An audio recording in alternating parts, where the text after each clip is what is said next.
Hi అండి, welcome to గృహిణి TV. నేను శిరీష. ఈరోజు మనం శనగపప్పు కారం ఎలా చేయాలో చూద్దామండి. ముందుగా మనం 1 కప్పు శనగపప్పు తీసుకున్నానండి. దీన్ని పుట్నాల పప్పు అని కూడా అంటారు. దానిలోకి ఎండుమిర్చి, కొంచెం కొబ్బరి ముక్క, జీలకర్ర, కొంచెం వెల్లుల్లి రెబ్బలు, రుచికి సరిపడినంత ఉప్పు అండి. ఇప్పుడు ఎలా చేయాలో చూద్దాము. ముందుగా స్టవ్ వెలిగించుకొని బాండి పెట్టుకుందామండి. దాంట్లో మనం కొంచెం పుట్నాల పప్పు వేడి చేసుకుందామండి. లైట్గా ఫ్రై చేసుకుంటే సరిపోతుంది.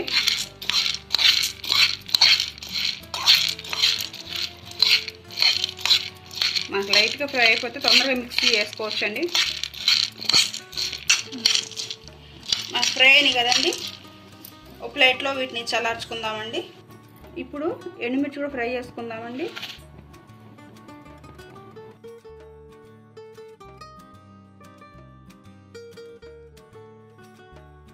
మనకి ఎండుమిర్చి ఫ్రై అయినాయి కదండి, స్టవ్ ఆఫ్ చేసుకొని ఇవి కొంచెం చల్లారేద్దామండి. మనం మిక్సీ జార్ తీసుకొని ఈ శనగపప్పు అనేది వేసుకుందామండి. ఇది మిక్సీ వేసుకుందామండి ఒకసారి. ఇలా మెత్తగా పౌడర్లా చేసుకున్నాం కదండి, దీన్ని బౌల్లో తీసుకుందాము.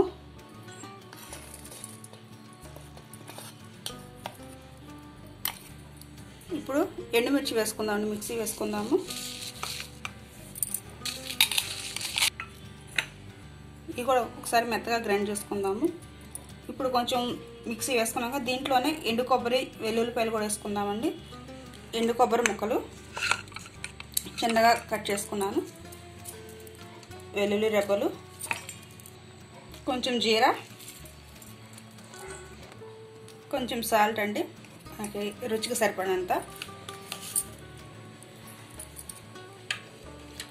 ఇవి మొత్తం ఒకసారి మళ్ళీ మిక్సీ వేసుకుందాము. మనకు మొత్తం మెత్తగా వచ్చేసింది కదండి పౌడర్ లాగా. దీంట్లో ముందుగా వేసుకున్న పౌడర్ని కలుపుకుందాము. మీరు కావాలంటే పెద్ద జార్లో కూడా మిక్సీ వేసుకుందామండి, మొత్తం కలిసేలాగా. ఇదిగోండి, మనకి శనగపప్పు కారం అనేది రెడీ అయిపోయింది. బౌల్లో తీసుకుందాము.